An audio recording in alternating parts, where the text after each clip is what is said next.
Donc, sous forme moderne, on parle plutôt de quoi? D'agréments bancaires, des lettres d'échange, contrats de hedge ou réassurance sur des prix futurs, assurance sur les frais, etc. Cette activité ancillaire a évolué et aujourd'hui, elle inclut des produits très complexes, structurés, des réassurances et des marchés de dérivés, où il n'y a pas d'échange apparent des capitaux. Cependant, plusieurs de ces produits dérivés, tels que les options de forward, peuvent être utilisés pour créer un effet de levier sur un capital. Vous entrez parfois sur des sites internet des banques ou alors de sites de commentaires d'opinion économique. Parfois, vous allez trouver des banners.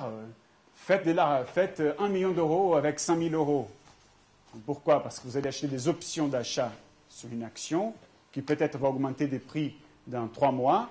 Et donc, puisque vous connaissez déjà les prix dans 3 mois, une fois que vous arrivez dans 3 mois, vous vérifiez que le prix est effectivement élevé et vous avez acheté une option d'achat à un prix inférieur, vous n'avez pas besoin de débourser 1 million d'euros. Vous exécutez avec vos 5 000 euros que vous avez déjà déboursés pour les options. Vous exécutez les options d'achat. Au même temps, pratiquement, vous allez les revendre. Et donc, avec 5 000 euros, vous avez pu faire 1 million d'euros. J'explique vite fait parce que, ce n'est pas le but ici. Mais bon, pour que vous compreniez que quand même, les marchés dérivés peuvent être utilisés comme source pour lever des fonds. D'accord? Donc, on n'est pas limité uniquement aux marchés financiers classiques, disons, crédit bancaire ou alors marché obligataire, etc. Ou même marché d'actions. Tous les marchés sont affectés par les effets des cantillons et les marchés financiers, dans leur intégralité, ne sont pas une exception, ce qui ajoute à la distorsion de la structure productive qui aura lieu avec l'expansion scripturale. Toute expansion monétaire, qu'elle soit réelle ou scripturale, implique une pression baissière sur les taux d'intérêt. Cette pression baissière va avoir des répercussions sur les critères décisionnels des producteurs, car leurs critères d'évaluation des projets, de capital budgeting, c'est-à-dire gestion de manutention du capital, et d'analyse des risques, utilisent souvent les taux d'intérêt des marchés interbancaires comme un point de référence. Je vais évaluer un projet, ceux qui connaissent, ceux qui ne connaissent pas, voilà. Non, essentiellement, tout tourne autour d'une formule qui est déclinée et rendue plus complexe, non? C'est la formule de la valeur présente nette, d'accord? C'est la somme des cash flows dans le temps, positif, négatif aussi, qui est actualisée, d'accord? N allant de 0 à N majuscule, d'accord? Et voilà. Donc, je ramène donc cette formule, qu'est-ce qu'elle nous indique? C'est l'actualisation des rendements et même des coûts dans le temps, le futur, qu'on va les ramener vers le présent. Je les actualise, ces flux de trésorerie, ces entrées, ces dépenses, avec comme point de référence un taux d'intérêt. Quel est le point de référence traditionnel? Les taux de marché interbancaire. Pourquoi? Parce que c'est le reflet d'un taux d'intérêt, disons, sans risque, les taux de la banque centrale du pays. Et donc, il me sert de référence. Mais si ces taux-là, ils diminuent, le dénominateur va diminuer. Donc, un projet devient, par exemple, si tous les revenus étaient concentrés dans le futur et les taux étaient très élevés, peut-être on aurait pu avoir une valeur présente négative, mais maintenant on peut avoir positive, cette valeur présente. Maintenant, le projet il est rentable. Les projets courts, pas ceux qui sont très éloignés dans le temps, donc les projets courts deviennent encore plus rentables.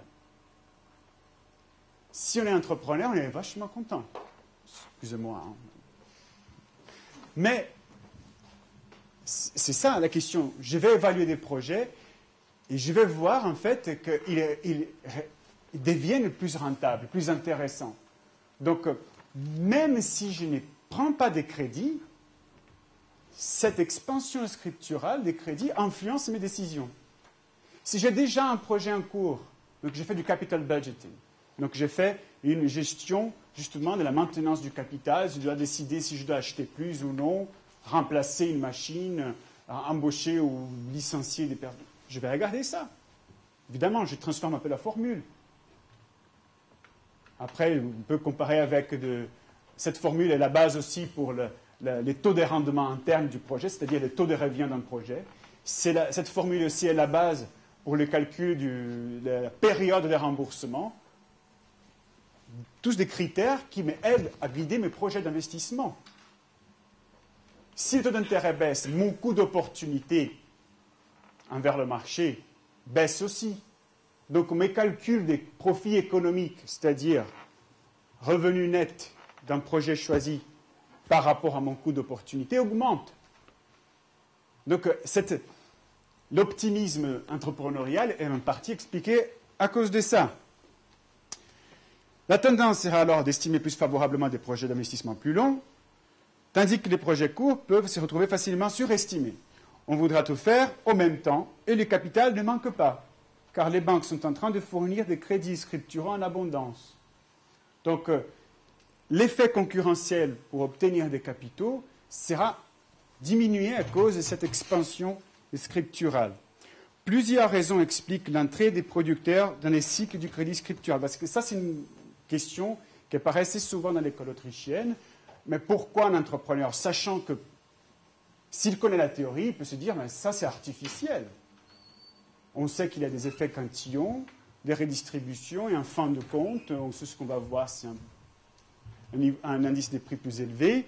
Pourquoi devrais-je entrer dans ces cycles scripturaux? Il y a plusieurs raisons. Hein. Tout d'abord, la peur d'être laissé derrière par un concurrent qui fait usage du crédit scriptural. Je connais la théorie, je ne veux pas utiliser les crédits peut-être, je ne veux pas initier des nouveaux projets ou faire une expansion des projets courants. Même mon concurrent, il le fait. Et peut-être la question, puisqu'il va avoir un avantage de pouvoir d'achat, je peux perdre. Donc je ne veux pas être laissé derrière. Donc je prends un crédit peut-être, ou alors j'initie d'autres projets si j'ai assez de capitaux propres, je ne veux pas m'endetter. L'autre raison, une croyance en un succès, donc un suroptimisme. Bon, ça c'est évident. Hein. La préférée de l'école autrichienne, professeur Hülsmann est là présent, donc c'est les garanties institutionnelles. L'État propose des garanties institutionnelles surtout aux banques, donc c'est la banque centrale qui couvrirait ces banques-là. Donc on aurait toujours accès en assez facile à ces crédits. Donc les entrepreneurs et même les banques peuvent penser qu'elles sont protégées par les systèmes. Donc on a un problème d'aléa moral. Il y a aussi deux autres explications possibles. Dépendance au sentier, sachant que les entrepreneurs ont une mentalité donnée par leurs connaissances, leurs habitudes, etc. Et ils ne connaissent pas d'autres projets possibles, donc ils s'engagent toujours sur un sentier, d'accord. Et voyant qu'il y a plus de crédits disponibles, ils continuent le sentier, ils augmentent même leurs investissements sur ces sentiers d'investissement.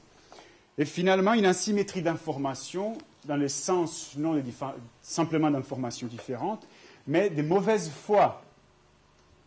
Pourquoi pas? Je peux être un agent financier ou un entrepreneur quelconque ou un autre, et je peux donner une mauvaise information pour que quelqu'un prenne un crédit et l'utilise.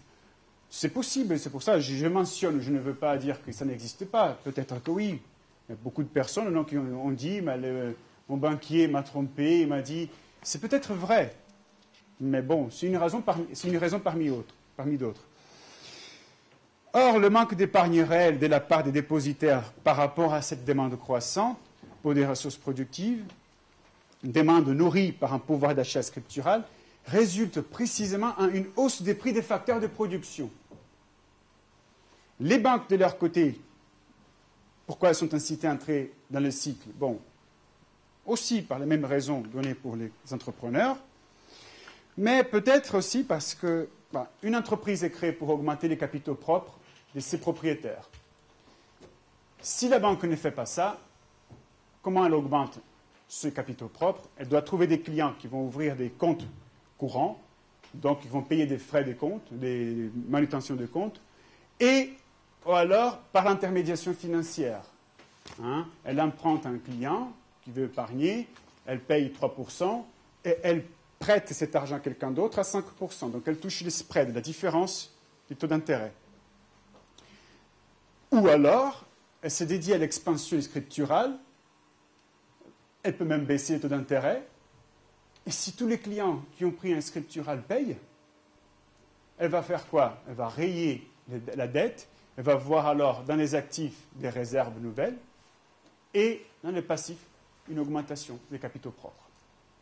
Évidemment, il faut qu'ils payent. Hein. C'est ça le problème. Ceci donc introduit un risque d'illiquidité qui augmente graduellement avec le degré d'expansion scripturale et la concurrence bancaire pour les meilleurs débiteurs. Donc la question c'est, les banques, elles ne veulent, franchement, on peut penser c'est ce qu'on veut, mais elles ne veulent pas perdre de l'argent. Hein? D'accord? Elles ne veulent pas perdre de l'argent. Elles ont une gestion des risques. Peut-être on peut penser qu'elles ne font pas attention à cela. Mais c'est faux, parce que de toute façon, il faut rendre compte aux actionnaires quand même. D'accord? Donc elles vont chercher les meilleurs débiteurs d'abord. Le problème, c'est que tout le monde crée des moyens scripturaux. Donc il y a trop d'offres de crédit par rapport à ses meilleurs clients. Donc à un moment donné, on va rester seulement avec des clients qui ne sont pas aussi bons que ça. Donc les risques d'illiquidité augmentent parce qu'on prend des clients avec un risque de défaut plus élevé aussi. Mais les garanties institutionnelles d'une banque centrale rassurent les banques dans leur démarche, car elles garantissent aux banques détentrices des bons et obligations d'État l'achat de ces titres avec de nouvelles encaisses de monnaie réelle pour couvrir leur illiquidité. Les marchés monétaires, est essentiellement ça. Hein. Les banques sont les plus gros participants dans ces marchés. Ils consistent à échanger des capitaux à court terme, une nuitée, le overnight, jusqu'à 12 mois. D'accord? Leurs opérations, bon, déjà entre elles, consistent à quoi? À s'échanger des fonds. Donc, vous avez donc, justement des certificats de dépôt ou alors même de call money, c'est-à-dire on appelle pour avoir de l'argent, une ligne de crédit qui est faite sous forme de repurchase agreements, repos, c'est-à-dire je vends des titres comme garantie, en fait, pour avoir un capital à une autre banque, elle me donne des liquidités, et moi, je dois leur racheter ces titres, mais évidemment à un prix plus bas. Donc, je paye le taux d'intérêt, qui est la différence entre les prix auxquels j'ai vendu et les prix que je rachète les titres. Mais évidemment, parfois, si mon risque augmente beaucoup, et tout le monde le sait, les autres banques ne voudront pas me prêter de l'argent. Donc, mais qu'est-ce qui se passera normalement? J'ai fait faillite. Ou alors, je dois vendre mes actifs à des prix dérisoires, peut-être puisque je me trouve en panique. Sinon, il y a la Banque centrale. La Banque centrale dit, écoutez, tant que vous avez des titres, des dettes publiques, donc la Banque centrale américaine, ce sera plutôt donc les titres américains, en zone euro, c'est des titres de membres de la zone euro avec un certain degré, une certaine note. Non. Avant, jusqu'à 2005, c'était triple A. Aujourd'hui, je ne sais pas si ça a changé un peu, quelle est la règle en place. Je vais toujours poser la question à M. Bertchev. Et donc, vous voyez, il y a cette garantie institutionnelle. Donc, parfait. Tant que j'ai ces titres-là, je suis couvert.